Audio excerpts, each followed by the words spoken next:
Okay, so what is your favorite minifigure in your collection?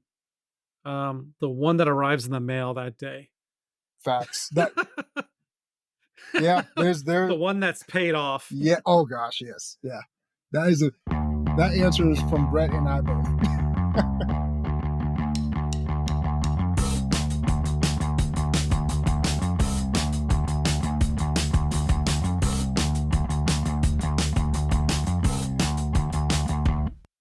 Bring me the next shiny new thing. Bring me the next shiny new thing. Bring me the next shiny new thing. Bring me the next shiny new thing. Hey, everybody, and welcome back to the Big Bad Figcast. I'm your host, Brett, also known as Geek Over 40, and I'm joined today by my special co-host, Jamell of Jamell's Bricks. Say hello. Hello, hello, hello. Thanks for having me back. Let's Yeah. do it. So this is just you and me today, right? And what we're gonna do, what we're gonna The do, Lone Rangers. what we're gonna do is our first ever podcast AMA. So for those who follow us on Instagram, I put out a story requesting for you to ask us about anything. It could be anything about minifigures, collecting. The only thing you don't discuss, just like race, religion, and politics. The three subjects you avoid. If you avoid all that, we're good to go. Exactly. A little bit, Jamel. Just want to do a little bit about yourself, since for those who may not have watched the episode you were on previously. Hello everyone. Jamell's Bricks. I've been in the game. I consider myself a rookie, but about a good 5.5 years now. That ain't a rookie. Um oh okay. Well, Each five and a half each year in years now. collecting customs is like 3 years collecting Lego. So it's like dog Yeah, years. because you're spending a bit much, just about as much money. Gotcha. But yeah, it's just a little short and sweet, you know. My style is kind of just has gravitated more towards fig barfing superhero style and just whatever comes to my mind. But yeah, just free loving Jamel. I love the community. Everyone's been cool and I'm here to help. Yeah. Jamel's always nonstop positive vibes, so that's one of the main reasons why I thought he'd have a good time doing this one today. This episode is totally unscripted. Though I've gotten all the questions and I put them into a document, I really didn't look at them or think about them much. Yeah, I was like the bad student. I was like, you know what? I got 5 minutes. Let me read these real quick. Yeah. Literally right before I started recording, I sent like the last batch of questions to Jamel. Ooh, I can't wait to answer this question from Scotty. I'm looking forward to that So he's one. gonna have to wait because he's near the bottom. So these are basically I organized all the questions by who asked them. We're gonna start with Carrie, podcast co-host Carrie Kirby and her bricks, who, by the way, is currently running a contest for her reaching 1,200 followers. In addition to So awesome. Congratulations. In addition, she's running the Kirby's monthly mock off. Please always check her pages out because she's always got something community based going on. But that being said, we'll start this one off simple.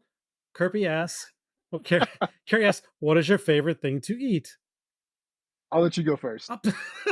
No, I got it. all right, you know what? I'm gonna go with off the top of my head. I was just talking to my daughter upstairs, and my birthday was a Saturday, but we didn't go out for dinner until next weekend because my wife works a night shift and we're on opposite schedules.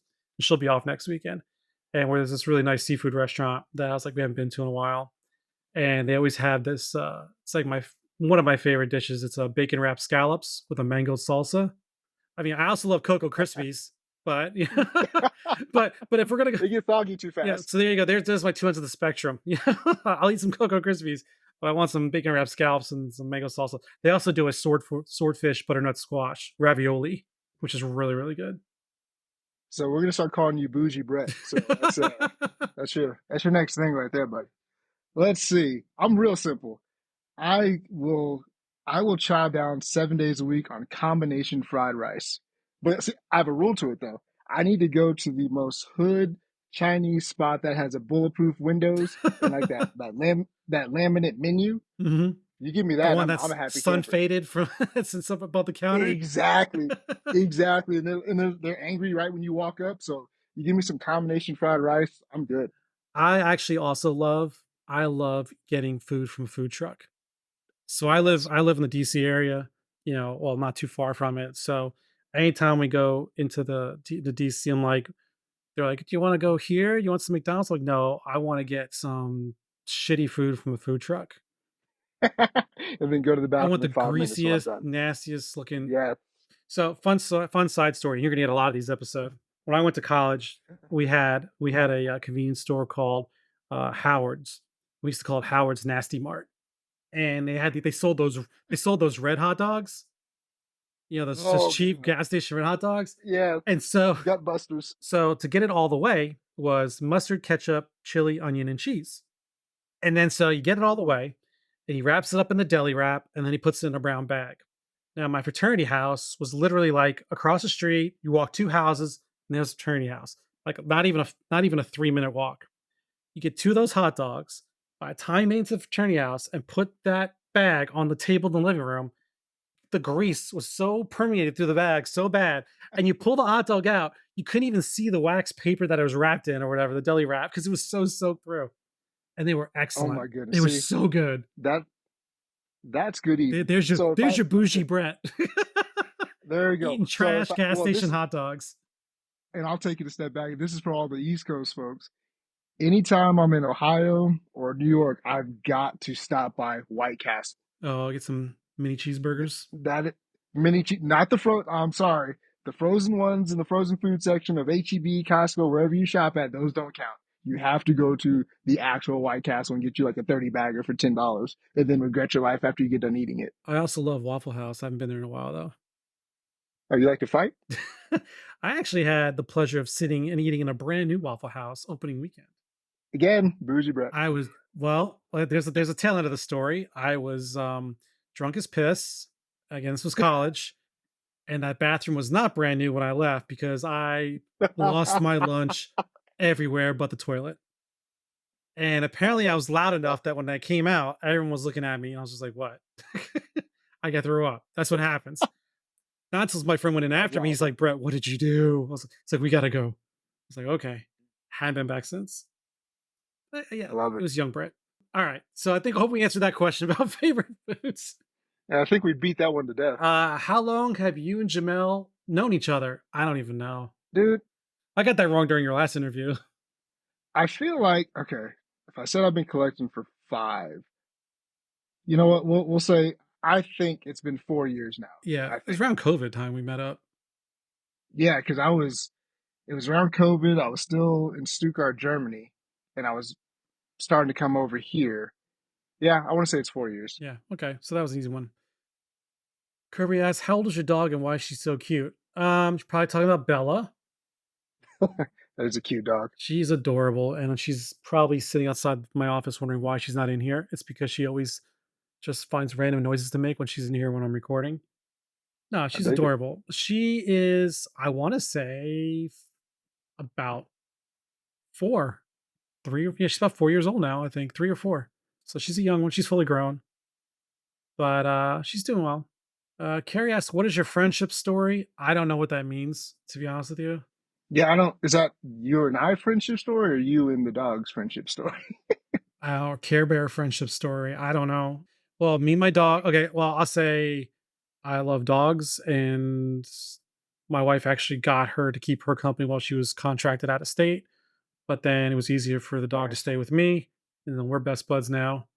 And then you and I are friends in the sense that we're both veterans, so we can identify in that regard. We both appreciate good physical health, though Jamell's the only one who acts on it. I'm still working on getting back on the train. We both collect. I guess that's our friendship story. Yeah, All right. that So sounds accurate. that wraps up Carrie. All right. Beyond the Spider Films, top 3 most wanted characters to be made any genre. We got this I'll question. take this one. Yeah, we got a lot of questions about that are similar to this, so I'll say them out loud for those who asked, but we'll tackle this one first in depth, and then we'll just reiterate when it comes up again. So go ahead. Okay, I'm gonna go, and I'm actually gonna call out you creators here. So I would love to see a Ramonda by PCB and or Jaka, whoever gets it out there first. Just putting Yes. that out there in the ether. I would love to see a Zack Snyder version of Darkseid, and if I had to pick a person to do it, I'm gonna go with Abnormal. And let's see, a third one. Oh, I would like to see a Fire Marshal Bill. Yes, you told me that. You, You you said give that me during your story the other day. That'd yes, be great. yes. You give me a fire marshal Bill.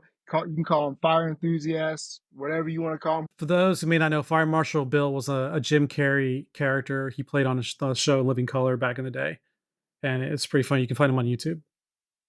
All right, All right, you're welcome. I'll go again. I'm with you. I want Cream Ramonda. I'll say by Jocko or PCV, and I want the ceremonial headdress and all that stuff. Oh, yes, yes. I want someone to make.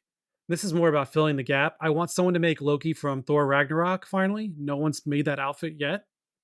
No one. You're right. It's just I don't know why no one's done it. I'd probably want Life Brick to make it only because they've maybe done a good job with the other Lokis.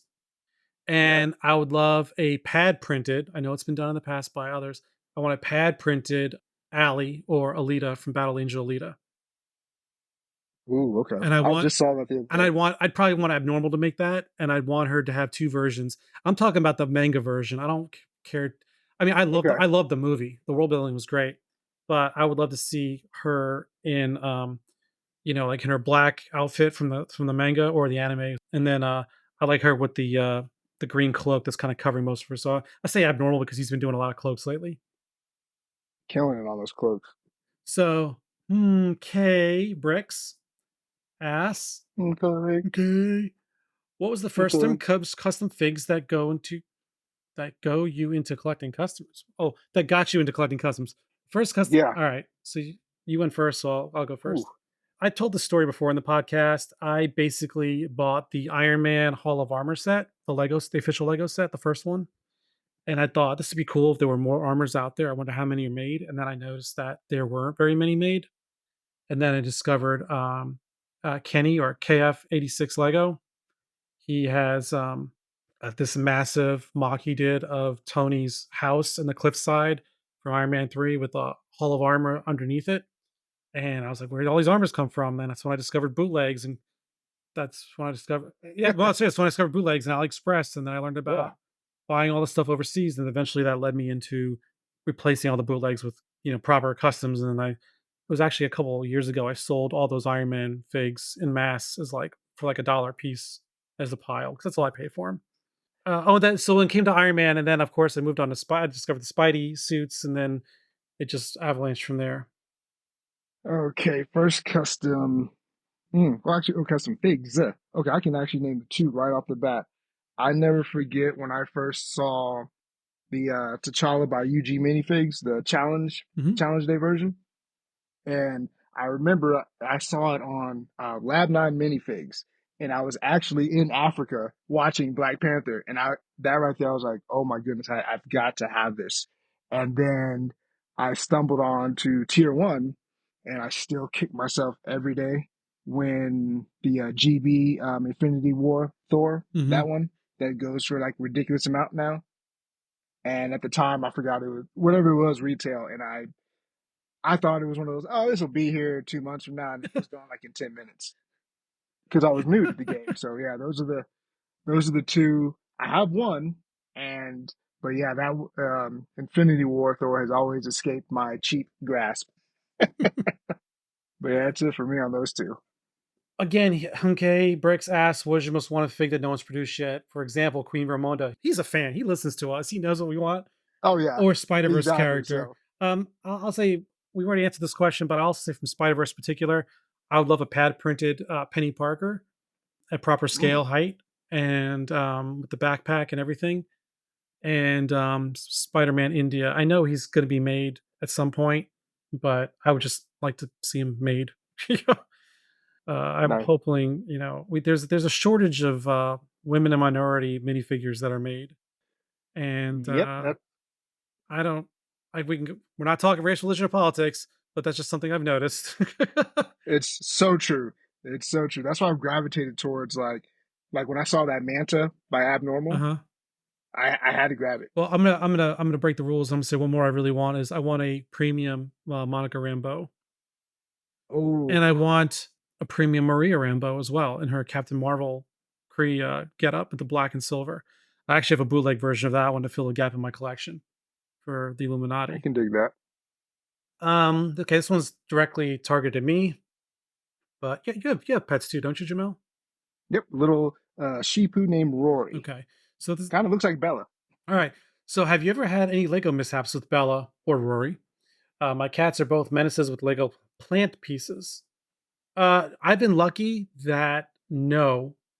I want to say there was a badge brick that she got a hold of and put some teeth marks in, but it was something I could easily replace. So I didn't have anything that like I'm paranoid. So like when I'm working, especially when I do like these group shots, I often bring out a lot of translucent 1x2s that look get easily get Hmm. lost on the carpet.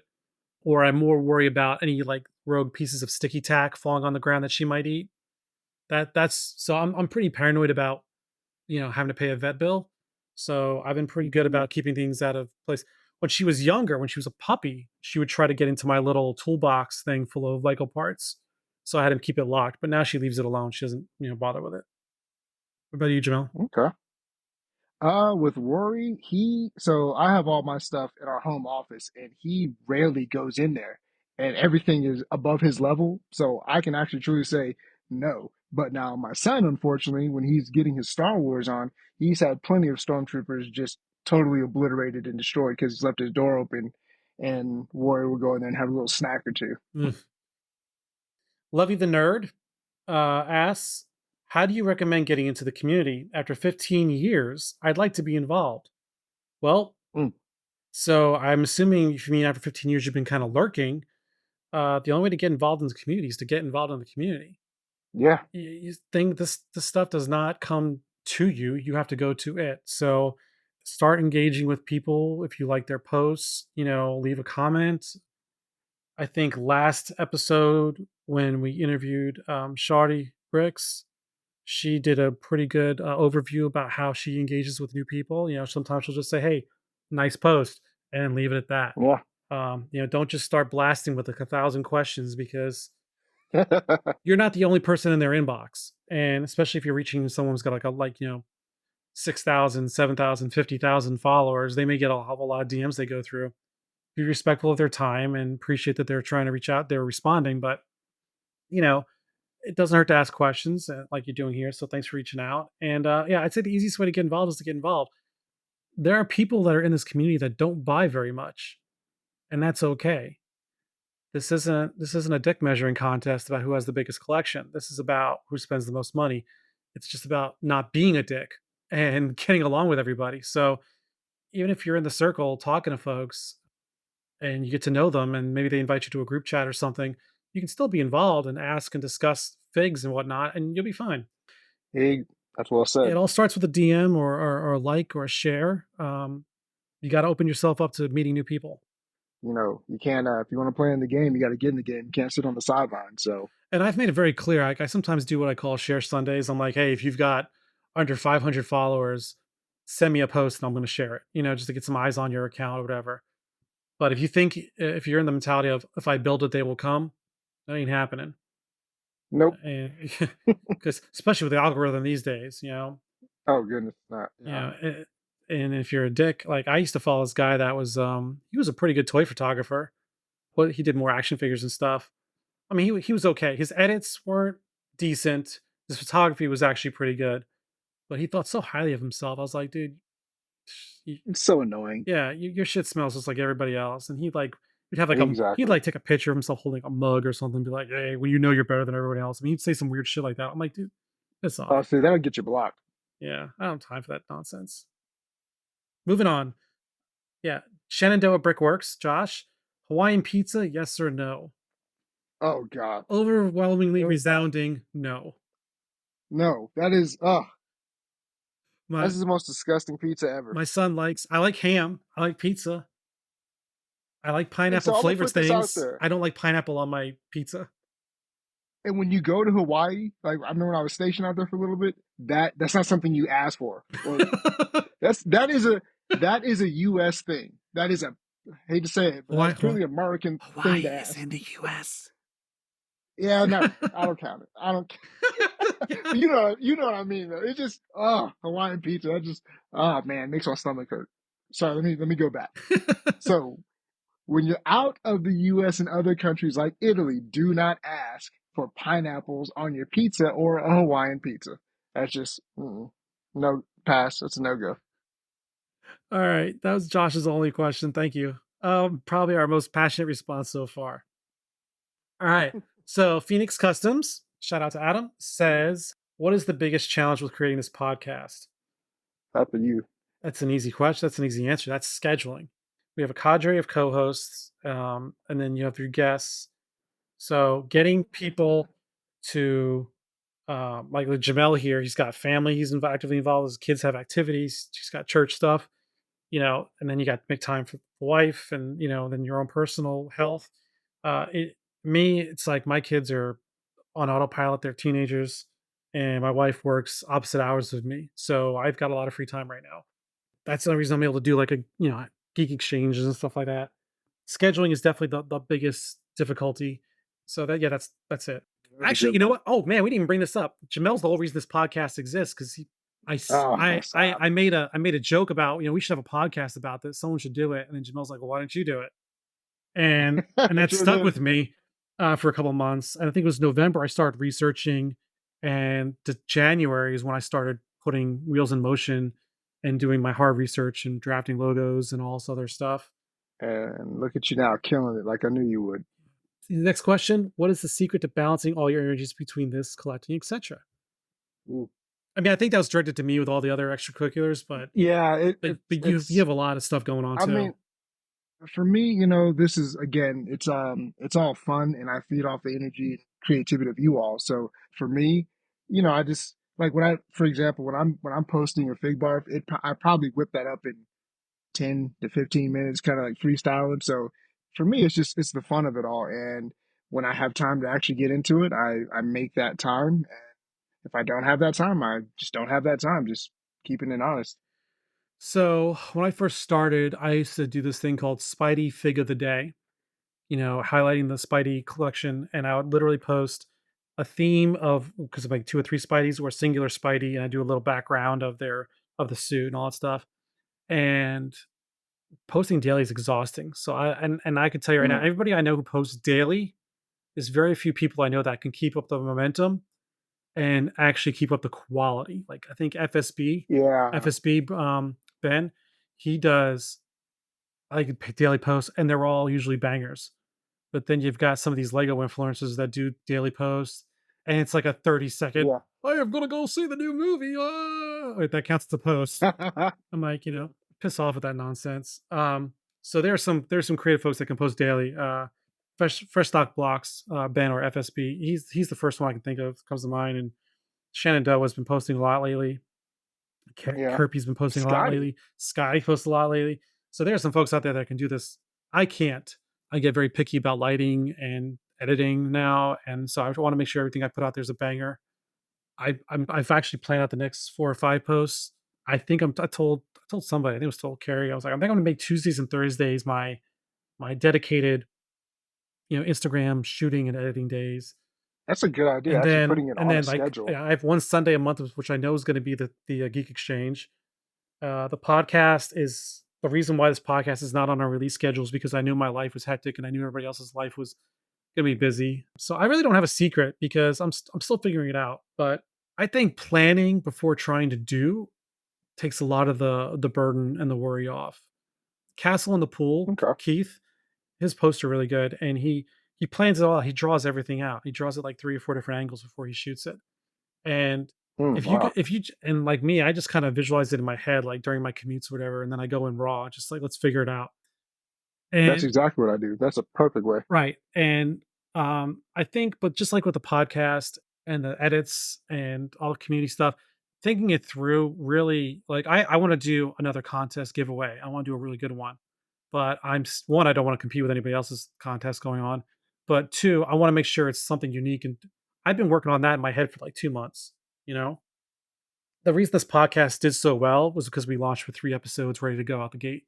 And we did That was yeah. a lot of planning. And you know, I mean, we know I made it clear that I'm helping PCB work on this whole Rex situation and his messaging around that. That's another extracurricular on the side, risking, getting, trolled or whatever, bashed for helping someone. But it's going well so far, and I'm really excited about the things how they're coming together. So yeah, my secret is I don't have a secret. I just kind of wing it, but I try to say, well, I've done some posts. Now I got to work on the podcast. Now I got to do this. The one thing I need to focus on better is my own personal mental health and my own physical health, going to bed earlier and working out more. Those are the two things that suffer the most. Honestly, if those two things suffer, everything suffers. So like Health is wealth. after tonight, after this done recording, I'm gonna take Bella and we're gonna go for a run, because she needs it too. You're lucky you're not around me because I'd be knocking on your door at 0500. Like, hey, let's I go. Let's love get it. after I it. would love to have someone here. I love to have a battle buddy here, you know? So what keeps you interested in engaging customs collecting? I think Jamel, you already answered that, talking about people. People is what keeps me interested and engaged. I don't really get too involved in drama and gossip stuff. Nope. I mean, I get told a lot of it. I just don't talk about it. What figures are you looking forward to the most? Okay, so this is a little more substantive here. What figures are you looking forward to the most? I pulled up my little pre-order tracker. I'm looking forward to Jamel's answer. Go ahead. Oh, okay. I'm looking forward to. You want me to just list them all? Yeah, just top 5 or so. Top five. Okay, I'm looking forward to receiving my Aquaman slash Manta combo from Abnormal. I'm looking forward to that original Berserker. Mm. Um, I am really looking forward to Miles 2020 because I'm more of a Daft Punk fan and I like Spidey. So when I see that every time, I mean, I know the origin of it. It's a perfect mashup. So I'm just waiting to see that tracking number, email, whatever. That's what I'm looking forward to. Okay, so I know right now it's sitting at tier 1. I've got the Spider Punks waiting to come out to me, so I'm looking forward to those and Life Bricks Iron Spider. The Miles 2020 is a personal favorite. Adam was kind enough to let me do some design consultation on it. So it's really looking forward to it and helping promote it. It was a lot of fun. I'm looking forward to Minnie's about to mail out my Boss Hera Hella Figs Oh, you because lucky I've duck. been wanting a good Hella Fig for a long time. I had the Brothers figure one. It was pretty nice. But I wasn't really fond of the hair overall. And I think Boss Hera did a good job. So I got both that and the damaged version coming. Also, I'm waiting for my Jin Ultron to arrive. Oh, I'm I really wish I would excited have got. about that. I secured my first non-Spidey Christo fig. It's the RoboCop. So, because I'm Really? a big RoboCop fan. Yeah, I was a big RoboCop fan when I was Hmm. younger. Oh, okay. So last two. One, it's probably obvious. I'm looking forward to Ling's Galactus. Man, I'm not that thing. I just want to please do a video on that when you unbox it, so Uh I can just drool with everybody. for those who don't know, Ling minifigures, L1N6. He's doing a Galactus figure. It's not a minifigure. So he's done a series. He's actually done a Galactus that was he stripped and pad printed over an LED flashlight, Lego LED flashlight. This time he actually got official Lego lamps, minifigure lamps, the even larger ones, and he's turned those into Galactus. It's pad printed, 360 molded helmets. I mean, it looks amazing. Looks huge. Uh, I can't wait to and see then that. another one that people I think are sleeping on right now is Mini Gazer Spider Woman from Spider Verse. She comes with the bike, and she's even got the little Mm. additional pregnant belly accessory. I think that's gonna be really good. I think people are gonna sleep on that one, and they're gonna regret not getting it. Okay, that's end of Adams. Next up we have Pugsy. All right, so Pugsy is big Spidey fan as well. Nice guy. Uh, how do you, Like him already. yeah, how do you keep track of your pre-orders? I'm a visual person. Back in the day, I used to use Notepad, just a simple Notepad document that was easy to update. But as I expanded on how many pre-orders I was having, and as we know, some things are like shifted and they start falling with different vendors, different resellers, different people for trades. It came a little daunting. And I'm a visual person, so I just simply started taking screen captures and making little thumbnails of all the different figs that I have reserved or on order. And I made a PowerPoint. So I've got a slide for tier 1, I've got a slide for Tracy, Mini Gazer, I've got a slide for Mini Lagogo, and I got a slide from, other for Jin stuff and a slide for I used to, well, I have a slide for LCM from when I was still ordering from them. I'm still waiting on some figs.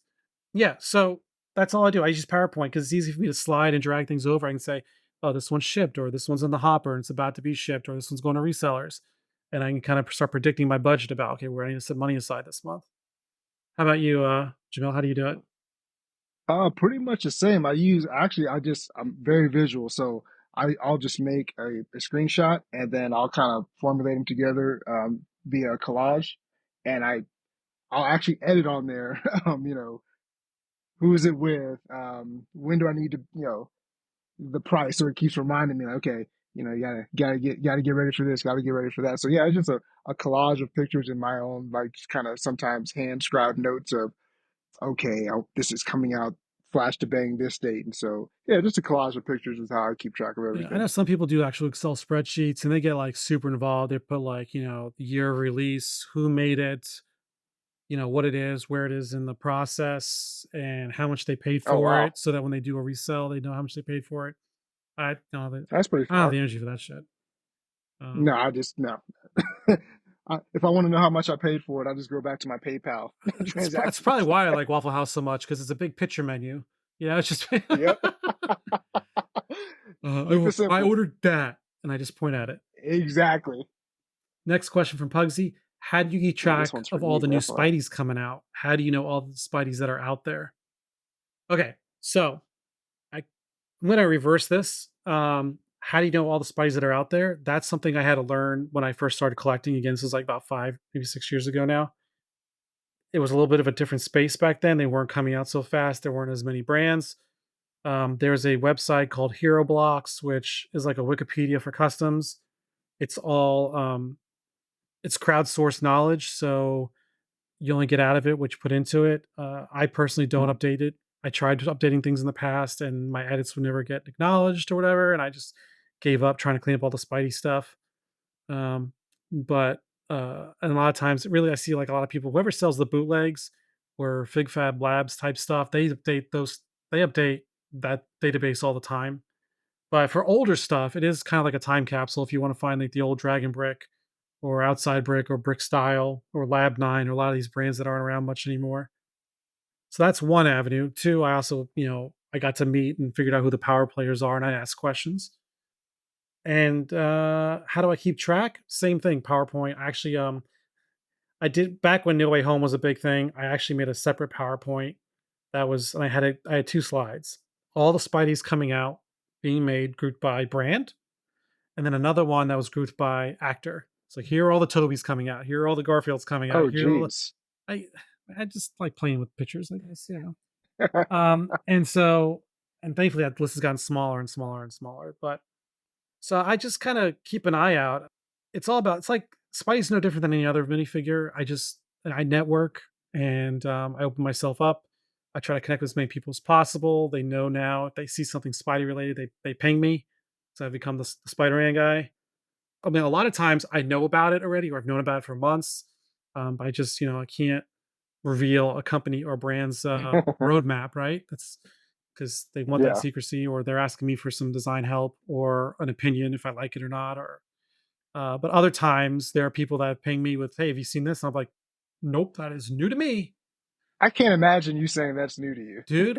I mean, it'll probably be public by the time this comes out. I'll just drop a bomb now. I know Earthly Bricks is making a comic version Gwen Stacy, based off like the Marvel game.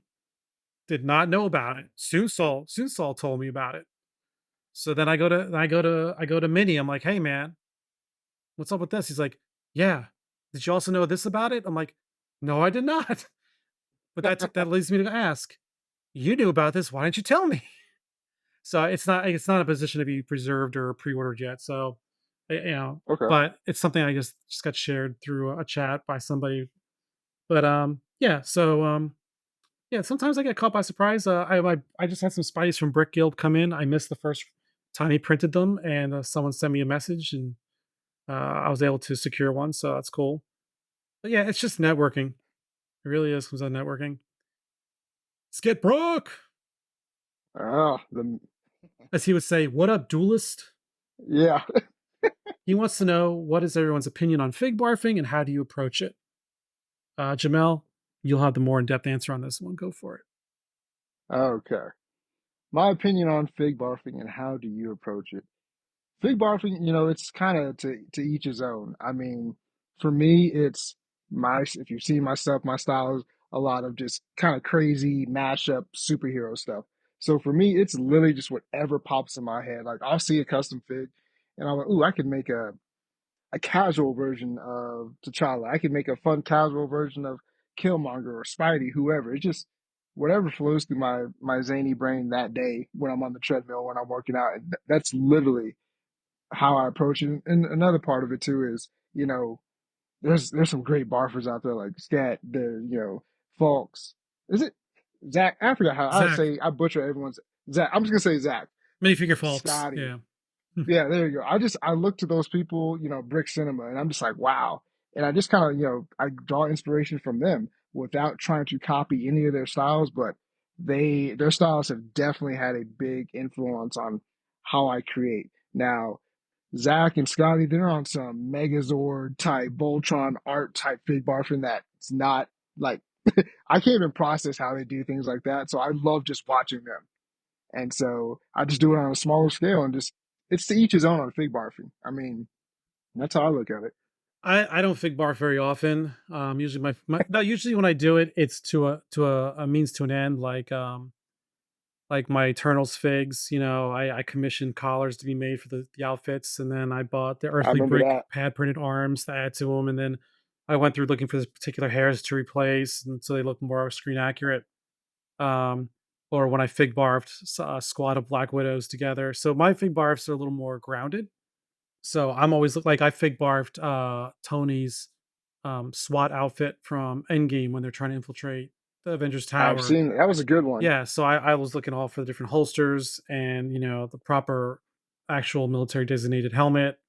And Iron Bricks actually made the figure, but then I started removing parts, and then that's when I learned about tactical vest and gluing the little magazines on the front. So yeah, I'm a little more grounded. I wish I was a little more free in my fig barfing and a little more loosey goosey because I could. There have been there's such amazing creations that you guys do, and my problem is I'll have an idea and I think it'll be a banger, but then I immediately take it apart and put everything back the way it was when I took it out of the split case. I can't leave it and I don't know if it's a mental condition of mine or what, but it's something that I have difficult with. There's very few fig bars that I have that I have left, assembled.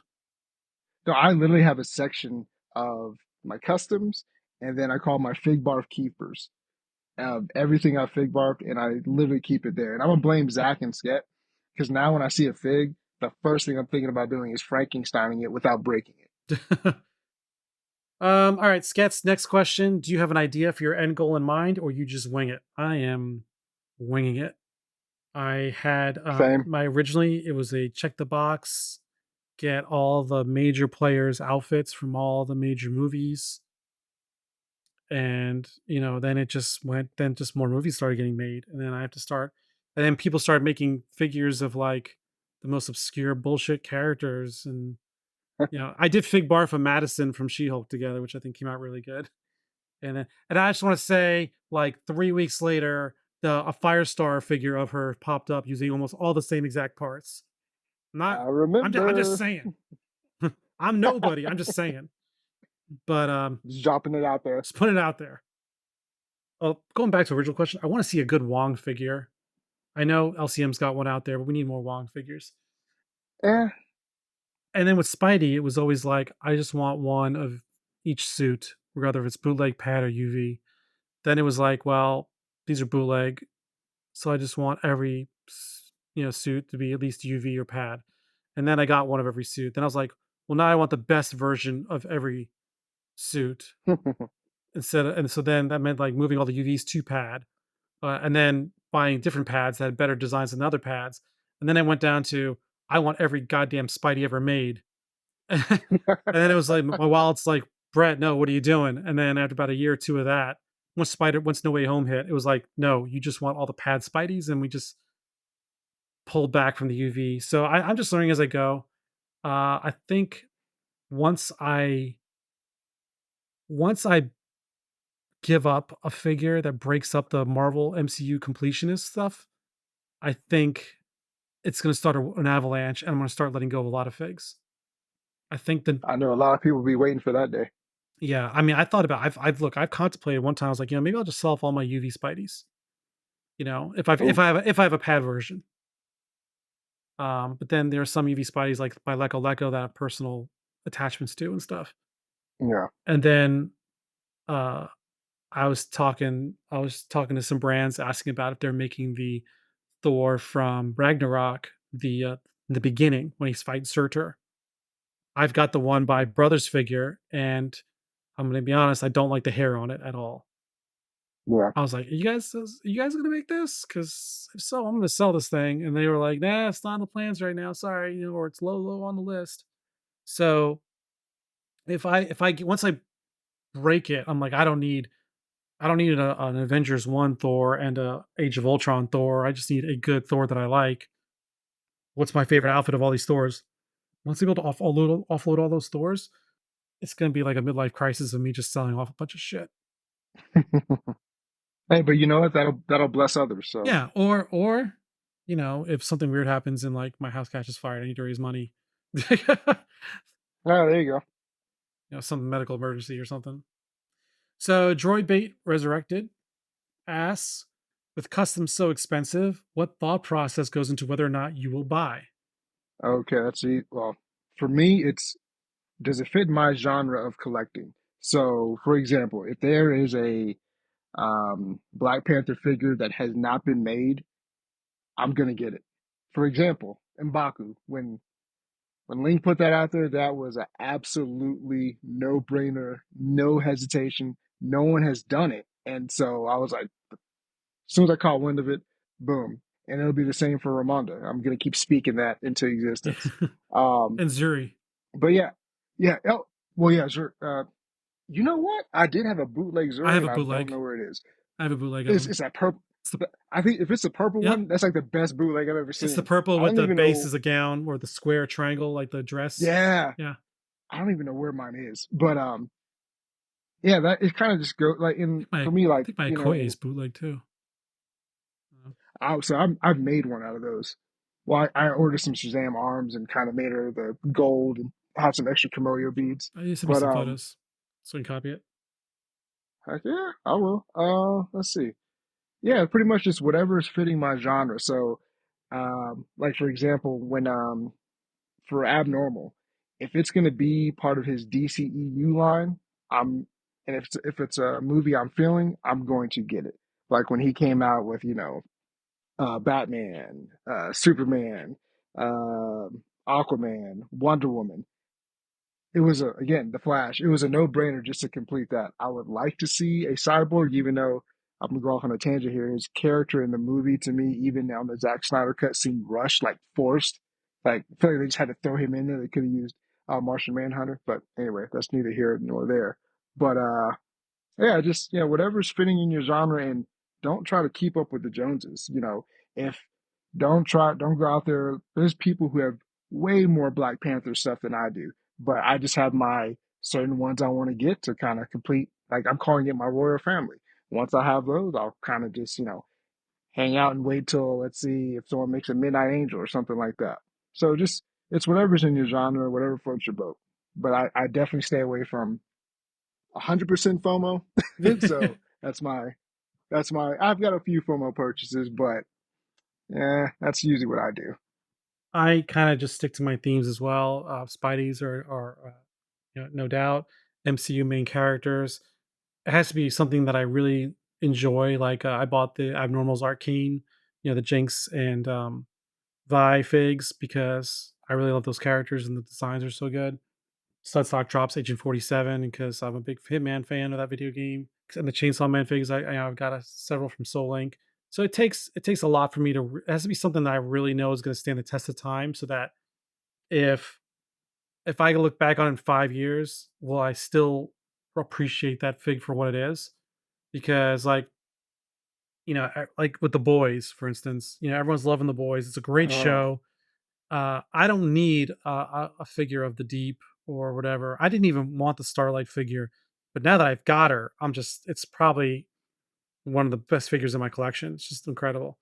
Okay. It was something I bought or reserved out of instinct. I mean, just out of reflex, and then I regretted doing it. I almost wanted to back out, but that was a happy accident. But honestly, what for me personally, I probably would have only wanted Butcher and Homelander because they're the iconic two from the show. Yeah. I don't need, all the other cast members. Now, for like comes to like DC stuff, again, Abnormal's Harleys have always been really good. So very expressive. And I love the designs and they're really great for photography. But I can't get into like buying a bunch of DC stuff. I loved the Battison movie, the Batman movie.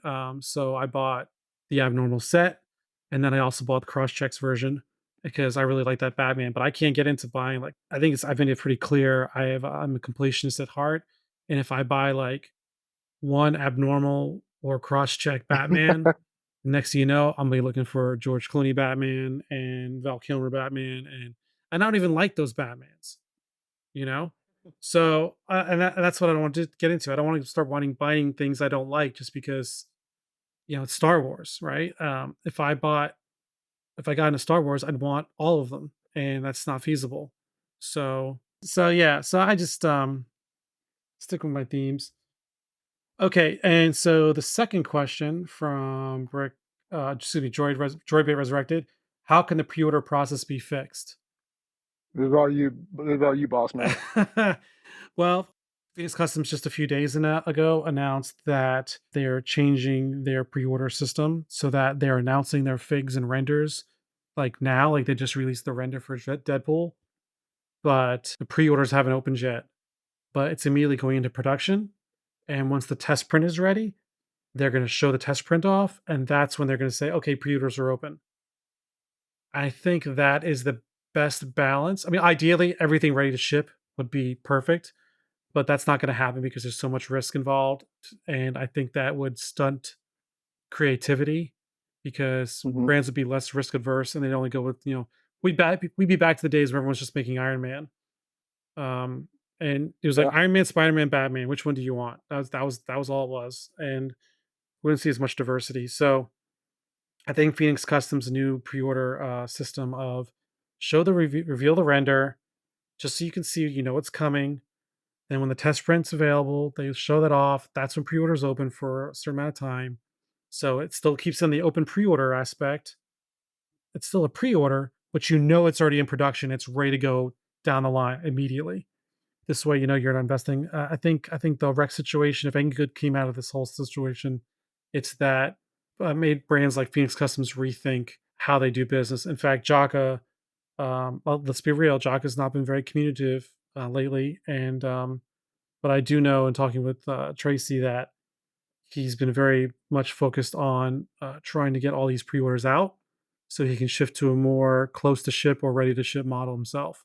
He wants to clear out the clutter and get things taken care of. So again, it's one thing that came out of this whole situation with Rex is that they realize they don't want to put people in a situation where people are stuck, screwed out of being able to get refunds from PayPal. All right, so Metarix Studios. What are you looking forward to most at Brickworld Chicago? Jamel, you will not be at Brickworld Chicago. No, but I can. Anyone who knows me, I put out feelers. Jamel loves the graffiti walls, and so those who know me, I'm saying, hey, if you find a graffiti wall, just shoot me a text. from Eclipse? Yeah, Okay. I am going to Brickworld Chicago. Hotels locked in, tickets are locked in. I actually haven't bought airfare yet. man, you do that. Yeah, I know. I just I'm gonna put it on my tax return should be in like next week. I'll use that money to pay for the airfare. I'm looking forward to meeting people. That's really what I'm looking forward to. And I don't mean like I mean not to diss Citizen Brick, but I've met Joe a number of times. We've had lunch and he's great to talk to. But I have never met Zach in person. I've never met Carrie in person. There's a lot of folks that I've only gotten to know in the last 6 months, really, that I would love to get to meet in person. Hopefully, at some point, we can organize like a group photo at a certain day and time. I'll be there in the early days, but I'll be there through the weekend. I'm also looking forward to bringing my wife along because, she knows about this hobby. I don't think she realizes how big it really is. And I need everybody to come up and then just start acting like they're starstruck and asking for autographs just to see what she does. Just kidding. Please, please, everyone do that. That would be so hilarious. No, so it's yeah, I'm looking forward to bringing her along. I think she's got some friends in Chicago she wants to meet up with, and there may be a day or two where I don't even see her. And then we're also gonna do some Chicago touristy stuff because I've never been there. She's been there, I haven't. So yeah, I'm looking forward to that, and maybe maybe I can find some good food truck food. There you go. There you go. Get some gut buster food. Maybe I can try the authentic Chicago deep dish. Ooh, I've only had it once and it was delicious. Um, I'm a native New Yorker, so I have to be a little critical of the Chicago stuff. All right, so okay, so Ride the Lego guy asks, "What is the first Lego set or fig you ever got?"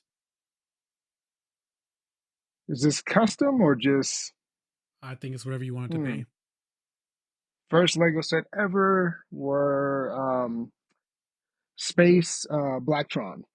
Oh, nice. First first ever sets I got, followed by the little Robin Hood old school sets when I was a kid. Now yeah.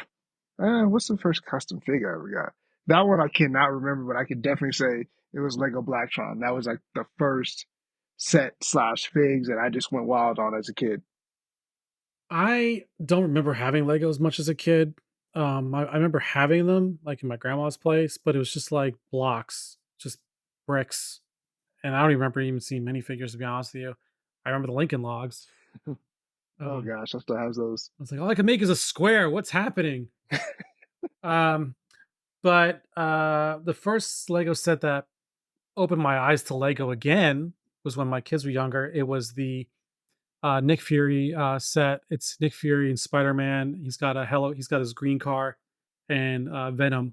Venom came in it, Yeah. and it's funny. I can probably find a picture of it. Maybe I did a fig barf actually, making my own chariot car thing for Nick Fury. But that was the first time I remember we bought Lego for the kids, and something I never thought about is, having to teach a kid how to put Lego together, follow the instructions. Mm, I mean, I'm not trying to talk about stifle creativity, but I mean, like, if they want to follow the yeah. instructions, showing them how each picture correlates to what you're supposed to do and how to spot the next step in the next picture. These are things you don't think about teaching somebody until you have to Yeah. do it. But that was the first set that opened my eyes that Lego does some cool stuff again. Okay. What good Rye asks, what is your favorite kind of candy? Reese's cup. Reese's cup. R- Did, Reese's cup. Yep. did you try the ones that's like I think they have crunchy peanut butter inside them? Now see I need to say the caveat. Just nothing fancy. Just give me a Reese's cup. It could be in a different shape, but I don't do anything fancy. Just give me the good old traditional style, and I'm happy. I will say M&Ms, just the classic M&Ms. Okay. And then on top of that, Twizzlers. If you people could see the look on his face right now, it's like he just drank a bottle of cough syrup. He's just like, Oh, my older brother would just down Twizzlers until this day. The smell of Twizzlers just makes me, oh God. have you ever had chocolate Twizzlers? That didn't even sound appealing, dude. It's oh my god, they're incredible.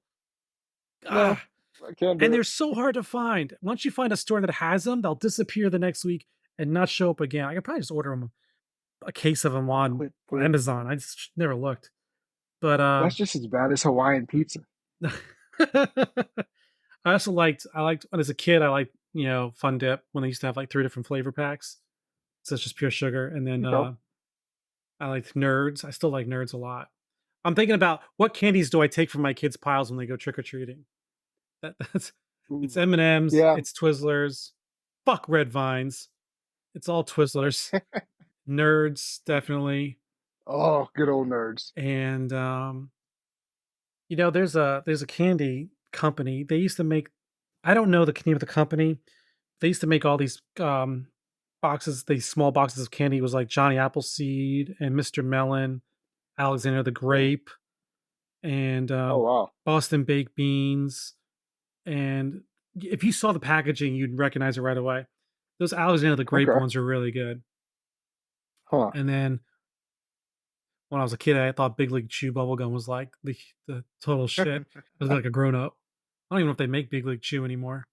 Ah. So they also don't know Big League Chew was was like literally shredded bubble gum. It was in a foil Yep. pack that you can actually like crinkle down and close. But it was basically marketed like chewing tobacco Yep. And when you played baseball, you thought you were the cool kid. I because you're think my because flavor, I you're don't know, packing you're grape. packing shredded Yeah. bubble gum into your cheek. Yep. Okay, yeah, they And it had probably to be don't the sell it grape flavor. anymore because it literally was packaged the same way as tobacco. In fact, when I was a kid, Yeah. they had the candy cigarettes. Do you remember those? Oh, I still remember those. And Oh gosh. there was Usually you would get them only at the fair. Yeah, well, the we had an ice cream man guy, and the local deli had them, but there were 2 kinds. There were the candy cigarettes that were, like, just sticks of sugar that you could chew on, but then they had the Mhm. bubblegum candy, cigarettes, and so I can't believe these were made. So the bubblegum was shaped like a cigarette, like a cylinder, like a long cylinder, and, it was wrapped in the paper that looked like a cigarette with filter and everything, but in between, there was a fine layer of, like, powder, like, probably, like, nonstick powder or talcum powder, baking powder, powdered sugar, whatever. So you could literally blow on the cigarette and it looked like smoke came out. Wow. Okay. See, I didn't have those. That's crazy. That's how New Yorkers do it. Ah, our generation is awesome. So yeah, and then I'm thinking about old candies. Do you remember when Ghostbusters was big and then they had the real Ghostbusters cartoon? They had the Slimer gum. Yes. Do you, Yes. Oh my the goodness. My slime mom would get so mad because rappers and slime would be every. Oh yeah, good Slimer stuff. gum was just like it came out like a toothpaste. It was Yep. disgusting. Oh man. Oh, all right, good times. All right. So Shawty Bricks Oh yeah, this is asks, all you. yeah, she asked, what were some other names that you workshop for the Big Bad Figcast? So I pulled up my old notepad document and it's got all these websites I was using to research about where to get how to get started in podcasting and open up print shops and stuff. So these are all the names that these names all existed elsewhere. All right. These actually are real podcasts or websites, companies, or products that exist elsewhere. Armchair Heroes. I think that's too much like a armchair expert, so that's not good. Talk Customs to Me. Talk Talk Geeky to Me. It's all geek to me. The Geekcast. Geek Speak.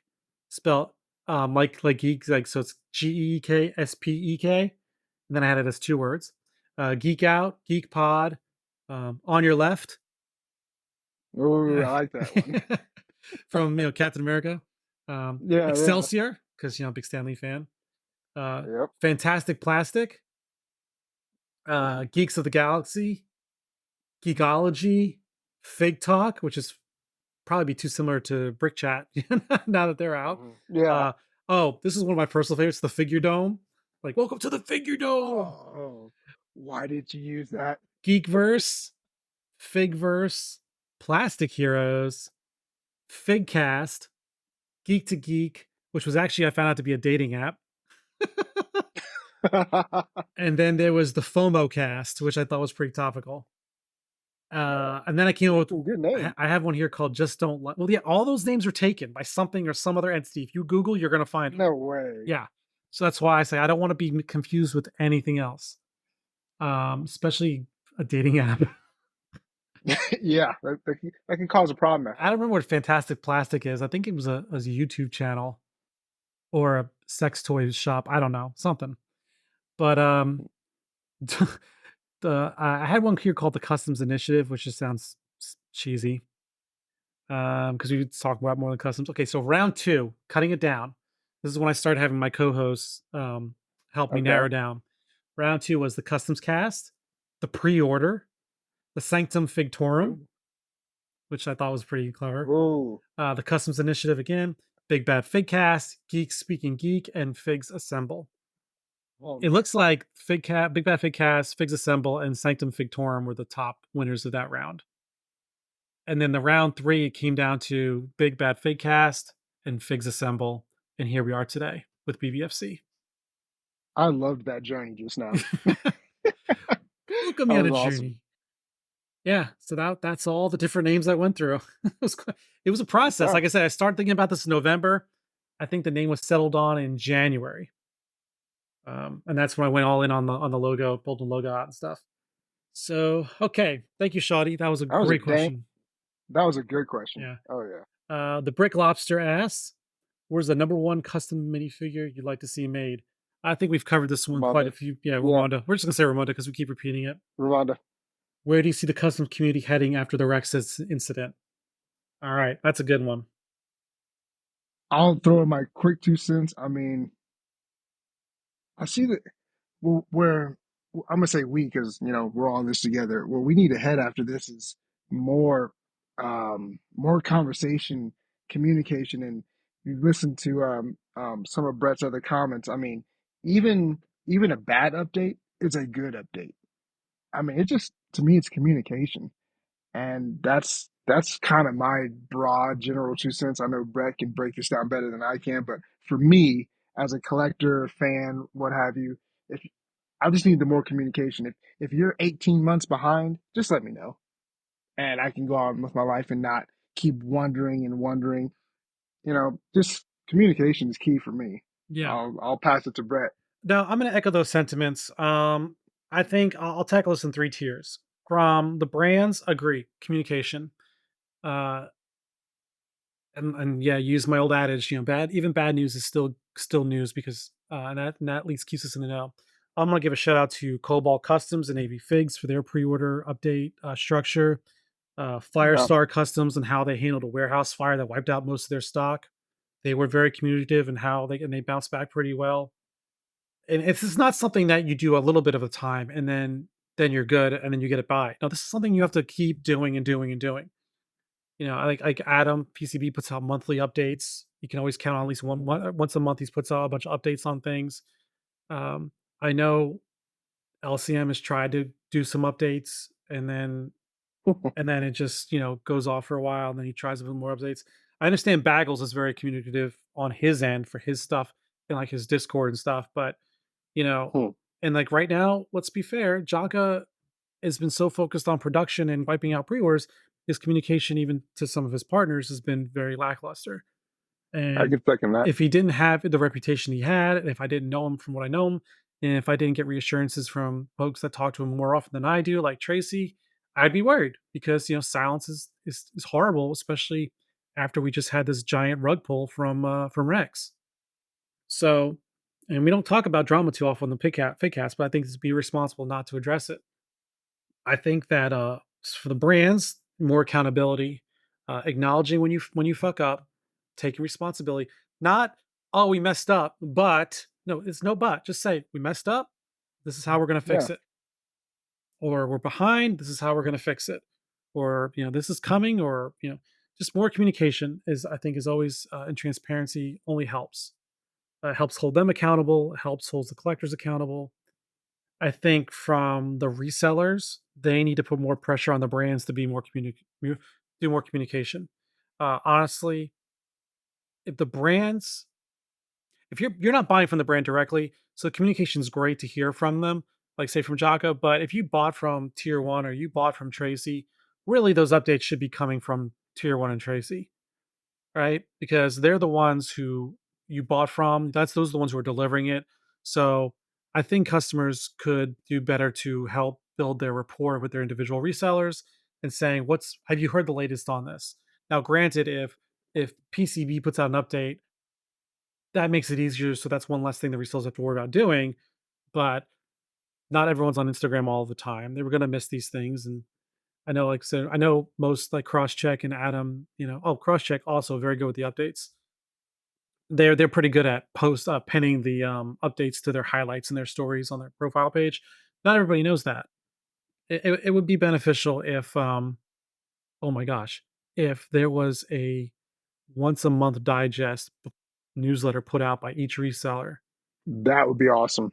to like if they had a mailing list going, and they would just say, here's all the latest. Here's what we're tracking and where it is in the process.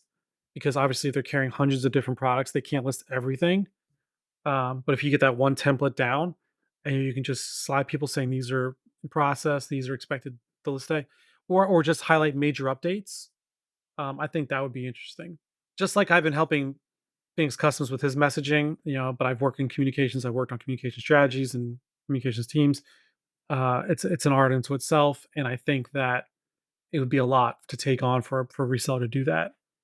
On the collector side, I think there needs to be some more, and this is where I'm getting some hate. There needs to be some more patience. And when I say that, Yep. I don't mean obviously folks who were patient got screwed pretty hard by some resellers and like Rex and whatnot. So I'm not being patient, being patient by accepting non-answer replies. I mean, be patient and understanding that this is a process. It takes things time to recover for those who are trying to recover from it, like Jaka and Abnormal and Phoenix. And be patient that you are not the only DM they're going to get. So it might take them a minute to get back to you. And I would say, vote with your wallet. If you There you go. support the brands that you feel are supporting you. Don't be afraid to fight the FOMO if a new brand comes out and we've had this new brand come out recently that's doing like some flash figures. We've had a lot of new brands come up doing classic figures and classic Star Wars figures. New brand. I was Atlas Bricks. I've talked to him. He's a nice guy. I linked him up with Tracy. He's doing Fantastic Four figs. He just released the renders for Reed Richards today, and they look pretty cool with some custom molded arms that are stretchy. But he's still a new brand. The only reason I have faith in him is because Tracy's backing him and handling production. But I would just sit there and say, just think twice before you spend your money and prioritize and be a little patient.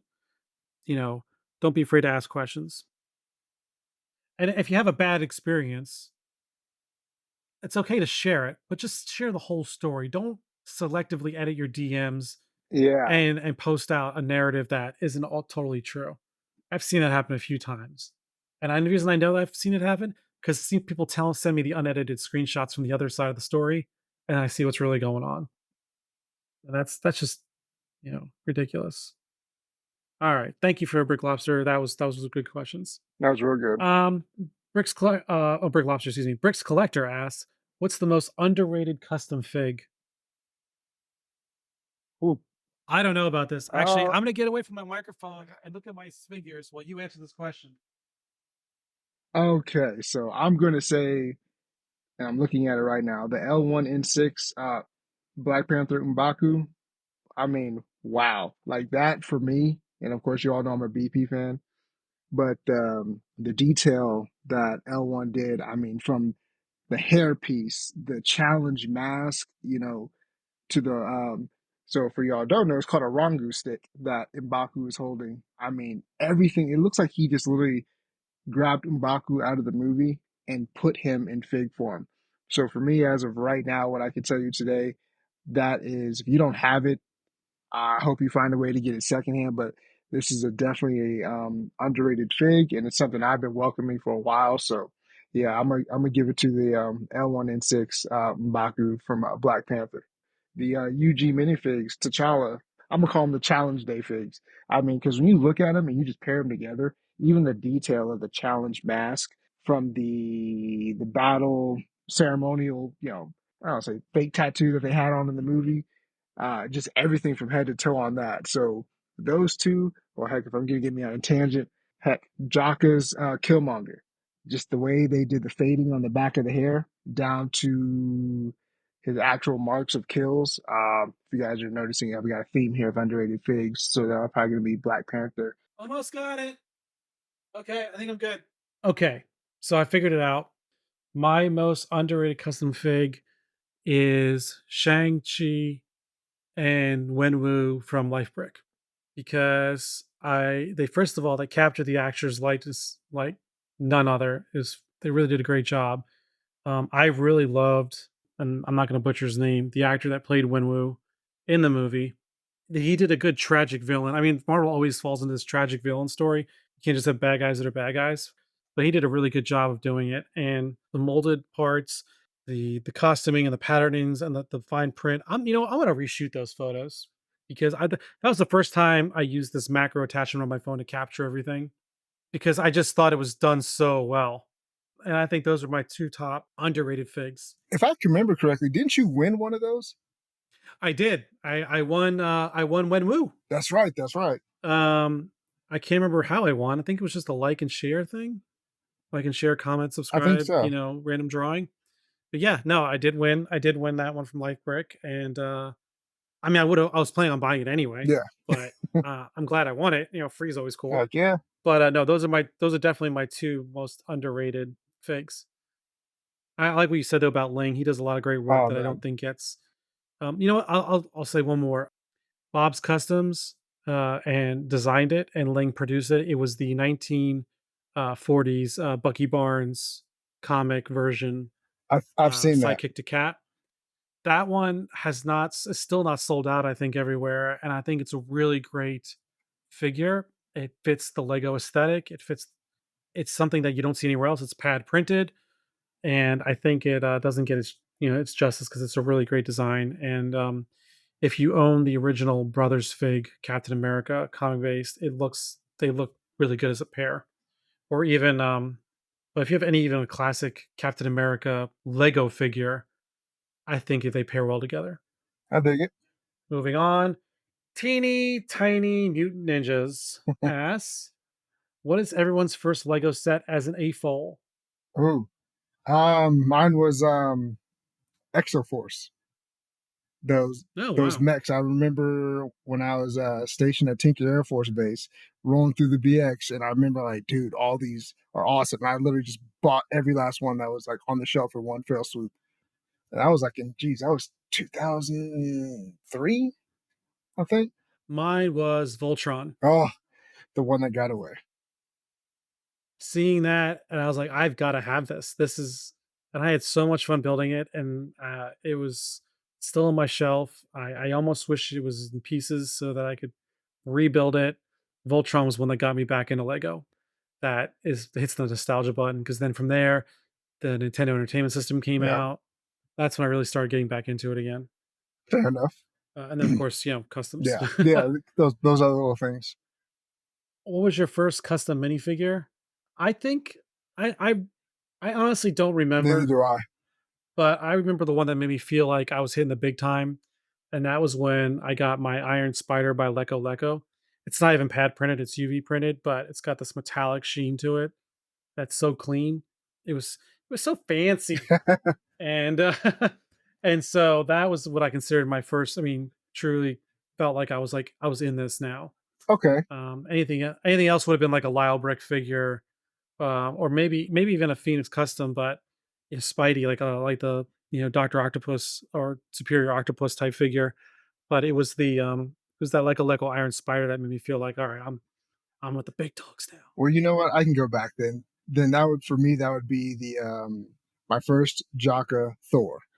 And which one was that? That was geez. The one with the red paint chip. Yes, the one with the red paint chip. Because matter of fact, yeah, you helped me. Oh gosh, I remember that drama. Who was that?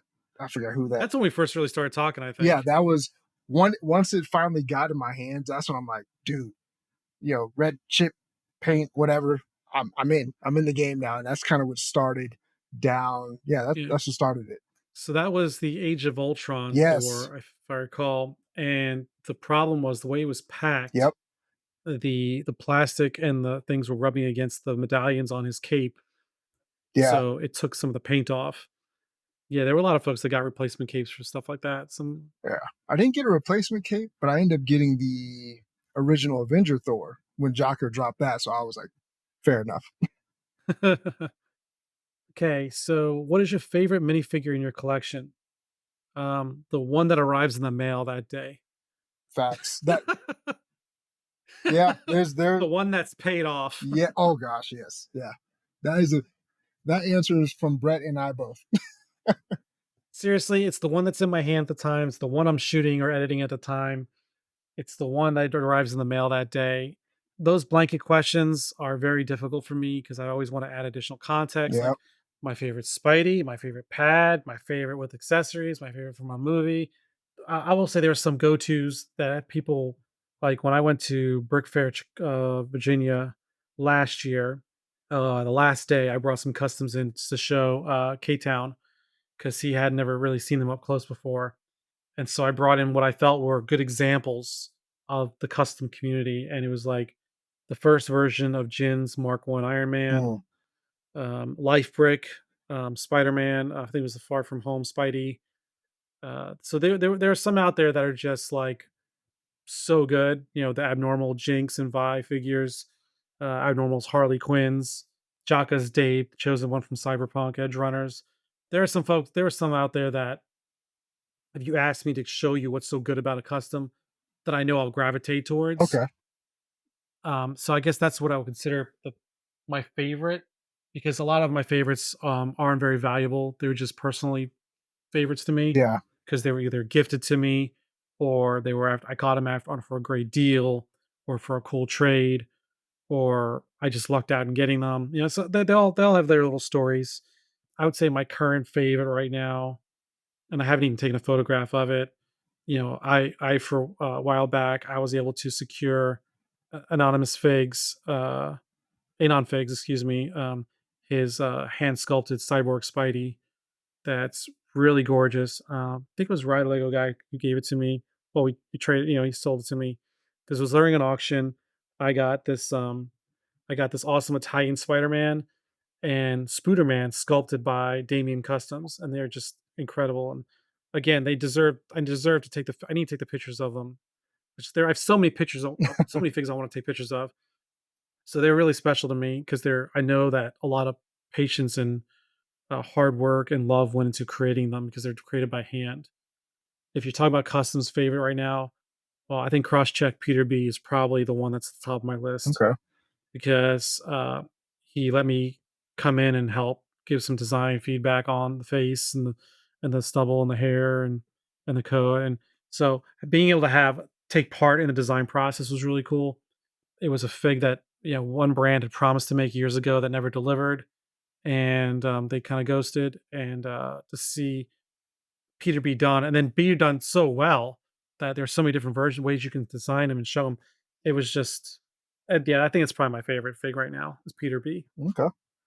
Scotty, Scott New York '07 Fig Barf Master All ass. right. That's his full name. No, I'm just kidding. Yeah. So Scott New York 07 asked, "What did you do in the military, and what is your favorite duty station?" It's classified. I'm joking. You want to go first or? No, you go first. I Okay. just got done talking. What did I do? So in the Air Force, we call it AFSC. In the Army, you guys call it MLS. So I was a 3 Charlie 1, and now I think they're called 3 Delta. So my specialty was radio communications and comsex, which is basically a form of how can I describe comsec, Rick? You break it down. It's comm security. Yeah, there we go. Yeah, pretty much at heart an Intel type guy. So, uh, favorite duty station. Oof, I bounced around so much, so I would say my favorite duty station was Stuttgart, Germany, which I've only been back in the U.S. for the last 3 years. So these 6.5 years, my family and I lived in Stuttgart, Germany. So I'd say that was my favorite duty station, and that was out of uniform doing things for the DoD. I'll put it that way. So, um, my role in the military, believe it or not, I was in the army, active duty for about 9 years. This is all on my LinkedIn profile, so I can just talk about it. I was a 25 mic. That was my most designate, which stands for multimedia illustrator, which sounds silly. Why would the army have that? And I told when I was at airborne school and I was waiting to get checked in and whatnot, the people asked me, you know, airborne school is mostly infantry guys. They're like, why do you need a multimedia illustrator in the army? And I said, well, you know, Sergeant, someone's got to drop in and draw the chalk outlines around all the bodies. I like it. And I got smoked for about a good 30 minutes for that I one, figured you you did. know. Yeah. He liked my gumption, but you know, he didn't like a wise ass. Yeah. So he rode me pretty hard. No, so my main charge was for about 5 years, I worked in 8th Psyop Battalion, psychological operations, where I worked on what would be collectively known as propaganda, but the reality was not propaganda. We worked on nation building and winning the hearts and minds of the population to uh, uh, help build up infrastructure and cement, you know, indigenous security forces and their credibility. And when new governments are stood up, helping, you know, their legitimacy.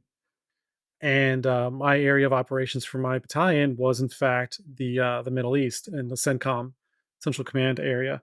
So I did 3 tours in Iraq. I did 1 tour in Kuwait, and then when I came home, I was packing for my 4th Christmas in a row to be in Iraq, and I said, "I'm tired. It's time for another generation to step up. Yep. I'm married." After my first deployment, second deployment, I was married. During my third deployment, I always had a kid on the way. I'm like, Mm. look, I'm looking to be someone's ironic news story, Yeah. obituary. I'm pushing my luck. I did lose friends overseas. I did lose friends after they came back home. Um, Likewise. and so I was like, I'm tired. So I called my branch manager and I got to change the station because I'd only been this one duty station the entire time at Fort Bragg.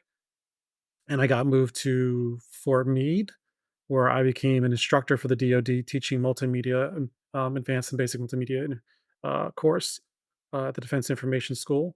That was a blast, getting to teach the next generation of recruits graphic design and photography and even manual arts and drawing. It was a lot of fun. My favorite duty station, honestly, though, it's going to sound sick, was in Iraq. And the only reason I say that, and this may get a dark turn for this podcast, but I say that because when you're overseas and deployed, the only thing you have to worry about is waking up and not getting blown up. Yep. Facts. I don't have to worry about, did I change the water bowl for the cats? I don't have to worry about, grocery shopping. I don't have to worry about You're bills. just worried about the Don't have to mission. worry about cutting the grass. Granted, your head's on a swivel and you have to worry about, hey man, you see the fingerprints on my door handle? Did someone mess with my car? Do I have to check for wires? You do worry about, is the air raid siren for the mortar strike coming in? So yeah, I'm not saying you don't get numb to it per se, but life is simpler when you're overseas and that's your only mission is to stay alive and keep your friends alive. Coming home and being a father and being a pet owner and being a husband is a lot more difficult.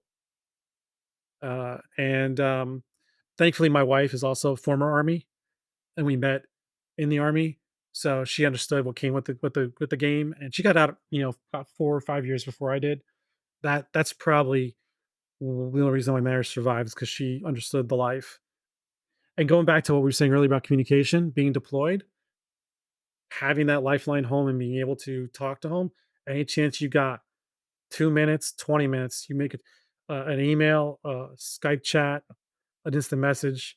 Always, always, always, try to communicate and keep each other informed. And that's why I think our marriage survived when we spent the first 10 years of it in different zip codes and in some cases different countries. That's awesome, man. So that was that in a nutshell. Well Um, said. Johnny Boombrick, great friend of the podcast. Whose work or style do you look up to in this hobby? You kind of touched on this, Jamel. Go ahead and go. If I have to name, it's definitely my buddy Zach. He's so inspiring, and he's actually taught me a lot in this game.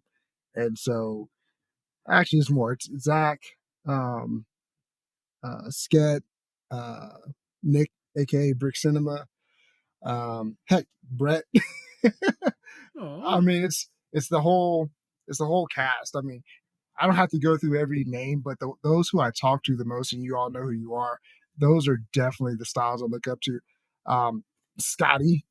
I mean, yeah, it's just it's a plethora of people, but it's definitely, like I said in my last little emotional post when I did it for the can't get the words out right now, for the recent contest when I did that bar for, Kirby Church 1200. yeah, Kirby 12 turns 1200. The last one I did is kind of a big encapsulation of all those folks who I look up to. Hopefully that answered that. For me, I honestly wish I did look at these questions harder before we started because Yeah, I want to give, this is where I wish I had a prepared answer because there's so many people that I actually do look up to I'm with you on that. in terms of their photography style or their editing, like Thornton T squared. I love his edits. Mark's bricks, Marcus's lighting and photography and his attention to detail. Soon Salt Chicken Bricks, his macro. He does a macro attachment to his cell phone for his photos. Wow. And I actually have the same exact one and I could not repeat what he does. I don't know how he It does looks it. like a movie when he does it. Dead Spider Toys. He does some really amazing toy photo photography, mostly with Spider-Man figures. He's the one who inspired me to start doing what he does, where he gets screen captures of the back of the city, New York City. It's hard to find, like Spidey swinging, elevation height photos of New York City skylines, Yeah. So you just go into the Spider-Man game, start swinging around till you get to a nice spot you like, and then just pause it, turn on photo mode, remove the hero.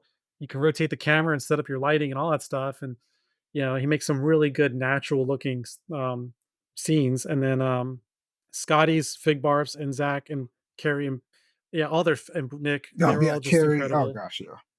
I love yeah, I love the people that do the things that I can't do, that do better than what I do. I think Keith Castle in the Pool does a really great job with his cinematic stuff. Ricardo, oh, I don't remember how to say his full freaking tag right now. Ricky, oh, Ricky is my name. Duh. Ricky, his animations are really awesome. You know, he's some of them have got. Yeah, he's the one who did that. Did the James Gunn Christmas Carol video that he allowed some of us to do pictures for, Okay. and got noticed by James Gunn. Yeah, there's just a lot of folks that anybody who does anything cinematic. Oh, of course, Azork. Oh gosh, yeah. Uh, Shout out to Azor. if I didn't do, if it wasn't for him, I probably would have never thought to start incorporating motion blur in some of my images. So yeah, there's a lot of inspiration out there, and pretty much anyone who keeps grinding, even if you're still beginning and using like flash photography and it looks like ass, you're out there grinding it and you're trying to learn, then you still have my respect. If you're not chasing numbers and likes and follows, you're just trying to display your love for what you have in your house, then and in your collection, then you have my respect, and that's who I look up to. Johnny asks, favorite place you've lived and why? I'll take it. Stuttgart. I think Well, Germany, yeah, right? Stuttgart, Germany. Yeah, Right? I already answered that one. Yeah. But I like my house now because I've got I guess a quasi Lego room. Yeah, as much as I said life is easier and nicer in Iraq, it wasn't like I loved it. It was hot as balls and it was death in the air. But yeah, so it's not my favorite place to live. But this is the house I'm in now. I think is my favorite right now because we designed this house from the ground up. That's awesome. Bought the plot of land. So, but we're gonna probably move in a couple of years once the last kid's out of high school. What are some things you love about the community? I think we touched on that quite a bit. The This people. I think we people. both agree. Yeah, It's the people. Like for instance, Johnny, who's asked this question, he goes out of his way to do these cool typographical treatments to his Instagram stories that almost make you feel like you should have included when you did the original post because they're so good. And he turns each one of your posts into like an actual poster. those are But awesome. yeah, no, I think the people, Tracy, she has this deal where if you buy the fig from her site, well, then you get membership points. She released the Spidey T Rex and she released the variant, and I secured those just fine. And then this membership points only brown version variant popped up, and someone offered to use their points to help me. Two people actually offered to use their points for me. I love it, I was like, that's incredible. I was like, what can I do to compensate this? Because you got to spend money to get those points. And they said, don't sweat it. and that's what it's about, man. Yeah, and yeah, I feel like I'm getting a lot. I give a lot too. Just Oh yeah, I've given please. people away things. I've given away things. I try to connect people. You've helped me out Um, over the years, so yeah, that so goes I without try to saying. help as much as I try to give as much as I get. But I think that's what makes it so great. Like last year, at Brick Fair VA, when some scalpers tried to sell some stuff that was at the booth for Citizen Brick. It was just this organized chaos of everyone just going online saying, "Don't buy this, don't buy that. It'll be on the site in 2 days. Oh Joe says wow, he's got plenty. Don't." And then that scalper's got like stock he's still been hanging on for almost a year because he couldn't flip it. I love it, And I'm not saying that it's not his right to buy and sell for wherever he feels is appropriate. I just think it's cool that the community came together and said no. yeah, So, I think about the community is the community. perfect answer. Talk about your journey into collecting customs. I think we've been doing that throughout this entire episode, so Yeah, I'm not going to really tackle that one, Johnny. Sorry. The journey is never ending. yeah, It's messy, it's heartbreaking, it's expensive, it's joyful, it's anger inducing, it's everything. Oh yeah, It's a Pandora's box of emotions. perfect answer right there. Yeah. All right, Charlo Lego. Never said these names out loud. Yeah, it's so hard to say. Your biggest Grail figures to get and the ones you've gotten over the years. Honestly, it's everything that's in my collection because to me at that time it was a grail fig and something I wanted to have. If I could zero in on one, it is my UG minifigs, Warrior T'Challa with a Air Mag overprints, which was a gift from good friend, Zach helped me get that squared away. That was definitely at first it didn't start off as a grail, but when it was in my hands, it was just like oh, and so I mean that to this day that stands out in my collection. I think I even talked about that in the last podcast, but yeah, that's been a anything. Honestly, Black Panther is probably a grail fig for me. I That's would all I got on say that my one. big yeah, I'd say my biggest Grail figures to get. So Feelings minifigure. They had a time when they used to do a lot of pink variants for their figures they released. They did a pink Wonder Woman, pink Superman, pink Aquaman, I think even. Well, they also did a set of Spideys. They also did a pink variant. Problem with the pink variants is there's only 5 made of each. I never knew So that. they're really oh yeah, they are expensive. They retail about 400 each. And so Hmm, that get dropped out of nowhere and they sell fast and they were only sold on Rex's website. there you go. And of all the resellers that I had great relationship with, Rex was probably the one I had the least rapport with. We were friendly terms. He knew who I was. I knew who he was. But because I value communication, I put my resources elsewhere. This is before all the shit went down. Yeah. And so, out of the blue, a collector who's in Rex's VIP group was offered those pink Spideys. And he reached out to me saying, "Hey, I can get these. Do you want them?" And this was a couple years ago. So, and it's funny when you have as many Spideys as I do, you can be insecure about being the one that you don't have. You know what I mean? Yeah. Like, if you're a real Spidey collector, You you'll have have all of them. yeah. Yeah, and that really is not a healthy mentality. It's kind of it's just it screams insecurity. I knew if I'd never see these things for sale again if they were to be sold. Sure. So this is my one chance. And I was like, honestly, buddy, I'd love to have them, but I can't afford it right now. You're talking like 2 grand out of pocket. Oh yeah. Easy. There's absolutely no way. My wife would kill me for one. So honey, hope you're not listening. Because I do have them now. But but the I say I can't have them. I said, but here's another Spidey, collector that may actually want them. So I connected them together and we were all friends. We all know each other. And that friend was like, well, I don't want, I mean, sure, they're nice, but honestly, dude, this is all you. And then that collector paid for them. He cashed in some investments and paid for the Spideys, which I was like, Wow. holy shit. Yeah. This is a couple years ago. This is like maybe 2 years ago. This is like when the GX first started. So Oh man. I wasn't like in a position or a platform I'm in right now. This was like when you just had your inner circle of friends, right? Yeah. Um, and I was like, I'm sure, you sure? You want my firstborn? I mean, how are we gonna handle this? Yeah. He's like, just in your own time, over time, we'll take care of it.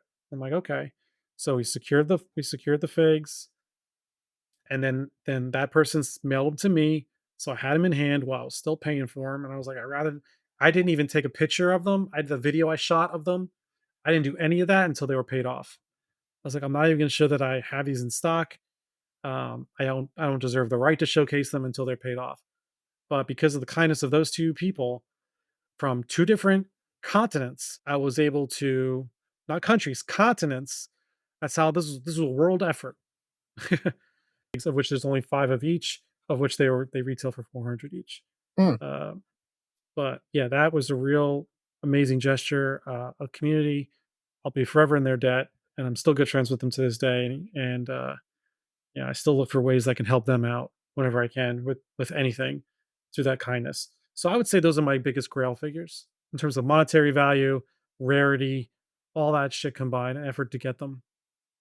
Nice, All nice right. answer. Second to last question from our buddy T Squared, Thornton. Do you care about luxury packaging? Ooh, Do you keep the packages? Do you display all your figs? okay, let's see. Now, when it comes to luxury, it depends like on the packaging. Like I keep a majority of all my clamshells, especially ones from like abnormal that come with the the tile. I've definitely have kept my packaging from L1N6. I've kept a Jocko has done Oh, every those are great. oh, They stack so oh well. yeah. I mean, heck, sometimes those are great displays themselves. I know every once in a while Jocko would do, I think like what was it, the first anniversary Iron Man I had from him, like year one or something like that. He did like a kind of special packaging. I've kept most of those. But other than that, my big thing is as long as it arrives to me safe, not broken, and if I can reuse a clamshell, I'll just kind of put it in the little clamshell package. And yes, I display. I probably there's a small percent of that's not displayed just because I haven't gotten the proper display case I wanted, or I've literally just run out of room. So, but I'd say about 90% of my figs are all displayed. I actually I need to pick up like four more. I need to pick up a lot more, but I'm going to go for four more. I'm waiting for that tax return. There you go. But so for me, if I could save the cost on a figure by cutting down on the packaging, I'm all for it. All about like Marie Kondo this shit. If it doesn't bring me joy, get rid of it. Because when you start building a large collection, this sounds like a first world problem, but storage can become an issue. Yeah. I've got those cheap those drawers you get like at Target, the white ones with the drawers that get stuck all the time. Yeah. So I've got two sets of four drawers stacked on top of each other, and I might need to get another one. And it's just full of cases. And because like LifeBrick changed their case like Oh yeah. six times over the years. And Abnormals cases, That's yeah, those I hate those cases. yeah. Those are the same as Abnormals. Yep. Sorry, Lynn, I don't like your cases because they don't stack very well. The These rounded are bottoms. Yeah, sorry, Jen. I don't. Yeah, he's showing me different cases right now. Jen, I don't like your cases because the cover keeps popping off when I try to put all the pieces inside, like the card and stuff thing, whatever. But no, I do respect that Abnormal and Jin. I mean, I don't like their cases, sure, but I respect that they're consistent. Although Abnormal just changed their case. I haven't did they? gotten a fig with the new case yet. Oh, Yeah, dude, no, that it looks like the look like cell, little jail dude, cells. that is Yeah, legit. It came with my Batman. Oh, it's awesome. and I think that's great because that complements the mugshot tile Yep. that you get. And you can connect them to a base And plate. right, so I think that's brilliant because the old Abnormal case, I used to pick on Lynn. I'd say, Lynn, can you please put the tile in a little baggie? Because every time it gets delivered, I hear this piece of plastic rattling around the case. I think something's broken. It was driving me nuts. Um, so when I get an abnormal fig with the old cases, I always took the tile and put it in a baggie and put it back in the case. So I do display all my figures. I do keep all the packages in the event that I want to resell because I don't want to give someone a reduced price because I'm missing a piece of it. Plus, a lot of custom figures come with additional hairs or arms or faces or heads. I keep those in the original cases so I can find them quickly if I need it. Now, that is it for all our viewer submitted questions. I'm going to answer Jamell's question to me. What drives you to be so passionate and giving to this community? That kind of mirrors a question from last episode from Shawty asking, why do you do what you do? I'll let you tune into that for that answer. I don't have a drive per se. I just like seeing the community do well. Because if the community starts throwing a shit, then everything goes to shit, and then the hobby's not fun anymore. Then my friends will leave, and then it's just me shooting pictures into the void, hoping someone looks at them, and not having any sort of creative body to bounce ideas off of, or get all giddy about a reveal or something.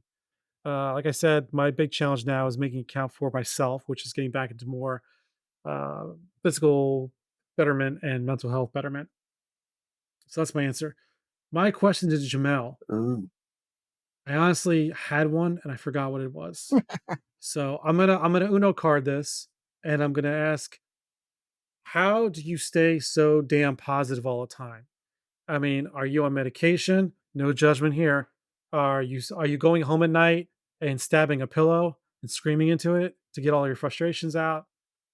I mean, what do you do that you're always such a positive vibe in this community? Like, I know I can always come to you and I can just get turned around when I'm having a bad day.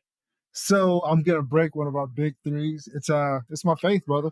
It's honestly, it's just it's my faith. I'm a Christian, and I believe that we're all sent here to love, uplift, not judge. We all should be an ear for each other. Even if you just want to rant, vent, but you just need that ear, it's my faith that keeps me going. It's not every day is wine and roses, but again, it's my faith because things could always be worse. I will allow that rule breakage. That's just being honest, and I'll leave it at that. It's just, yeah, man, that's me in a nutshell. If your faith brings you release and guidance, then whatever faith that may be, or no faith at all, just for the record, you are more than welcome in this community. Absolutely. Oh yeah, there's Flying spaghetti monster, all hail. We're good to go. Oh yeah. Hail Hydra, fine. Just not the Nazi part. Yeah. I'm not gonna do the science part, cool, not the Nazi part. Yeah, any and all backgrounds and beliefs, preferences, whatever, welcome. Yeah, as long as you're not hurting animals or kids, you're good. Yeah, exactly. So yeah, I'm just faith-based guy, love everyone, and if you're having a bad day and just want to message me, that's what I'm here for. I'm gonna take this back to Batman the Animated Series. Oh, nice. And I think it's the episode where Batman gets trapped in a giant maze by the Riddler. Oh, I'm pretty sure it's that episode. When he's I learned reality. two things. I don't know if it was virtual reality or whatever, but I just know they were trapped in a giant maze. And there were two things I learned. One, always follow the right wall in a maze because you'll find your way out. Two, he had a cool phrase. It was, well, the brighter the light, the darker the shadow. Ooh. And which tells me Jamell here is a pretty bright light.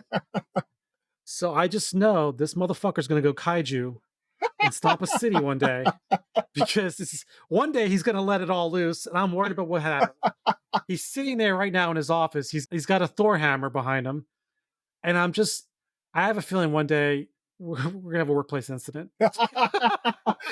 When you catch me not smiling, that's when it's like, uh-oh. Which is very rare. Nah, I'm just playing, man. I got you. All love, brother. All love. Anyways, so yeah, that's it, man. This was our first AMA. I look forward to doing this again. This is I thought of this a while back. It was funny enough. I was going to have more folks on, but scheduling just kept getting in the way. And we're looking to do. And this is thanks to I want to thank Carrie, who did an offer to. He's like change the format up, and we'll start doing more random guest hosts in the future. So rather than having a stable of 5 people that rotate through, it's going to be, hey man, you like this shit? You want to come talk about it? I plan to get this episode out pretty quickly. The next episode is going to be a lot of fun. It's going to stir a lot of discussion and debate.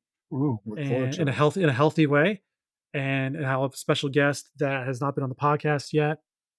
That being said, we're going to wrap this up. Thank you everyone who listened to the end. If you want to continue to support my efforts, there's a Buy Me Coffee link in the show notes. Of course, it's never obligated, but it's always appreciated. And until then, take care of yourself, take care of each other, and that's all we got for tonight. So say bye. Bye. Thank you everyone for the awesome questions. And thank you, Brett, and Jamell, thank you so much for coming on. And it was on relatively short notice considering your busy schedule. It's always a pleasure. Always. All right. Take care, guys. Love y'all. Ciao. I love you. I want you on my rack. I want to make you ring. I want you to unwrap. I want to pull your string. Bring me the next